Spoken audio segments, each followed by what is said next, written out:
Ladies and gentlemen, Excellencies,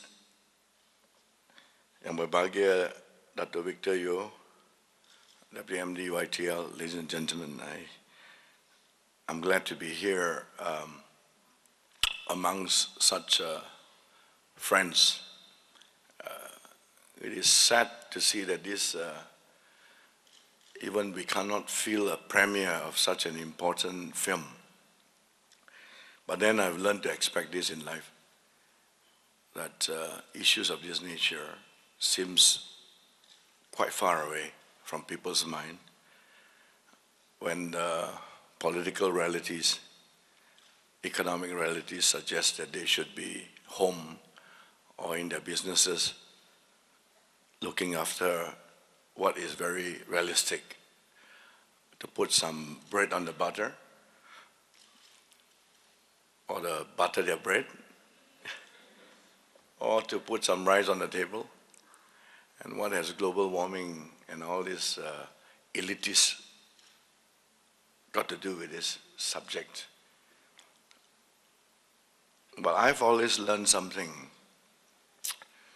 that when you watch this film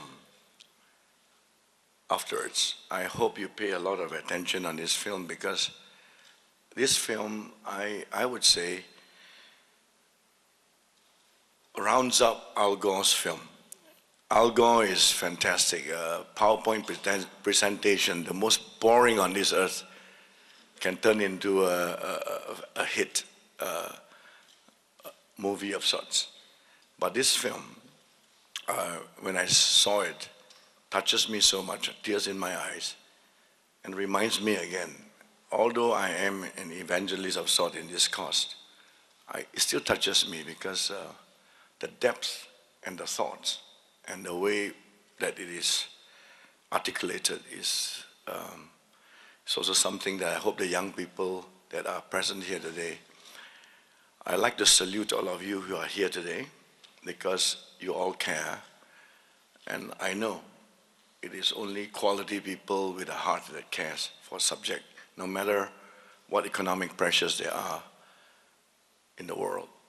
I've got a prepared text today, and it's long and thick, and my Deputy MD reminded me to cut it short. And I will, except for this fact that I will not remind you of, is that when I saw this film, a thought struck me. At the end of the day, busy as we are winning this rat race, going round and around trying to be an economic power, be it a nation or an individual, I don't know really what you get in the end. I don't know what nations, as a leader of a nation or a leader of a family, gets when he wins in this game of economic power. You can be the richest man in the world today. I'm questioning, what on earth do you really buy?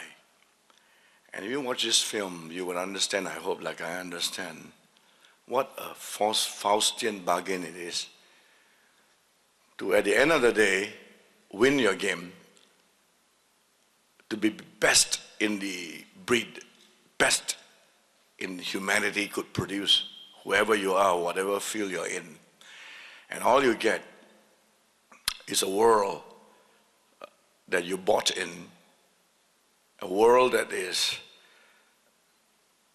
full of air you cannot breathe, food you cannot eat, water you cannot drink. Where are you going to put your holiday home? Amongst concrete jungles? What kind of quality life do you buy at the end of the day when you win? That's what struck me when I saw this film. It just struck me, if you win nothing. It's almost like David Putnam was asked. David Putnam is a filmmaker, and he made films like Mission, Chariots of Fire, that guy that, well, Olympics around the corner in Beijing, and he didn't want to run on a Sunday because he believed in his God. And And he was making films like that's not commercially very viable. And he was asked, why don't you make films like every other day? You're such a creative filmmaker. Well, films that sells are sex, violence, greed, whatever. And he said, what happens is a Faustian bargain. At the end of the day, when you win, you make a lot of money on your films based on violence and sex and all of that.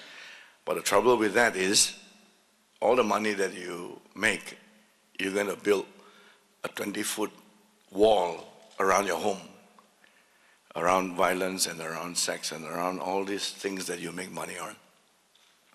And that's what I think our world is, an unthinking world, just moving faster and faster and faster with technology, and not looking back and reflecting, what on earth do we win or get at the end of this?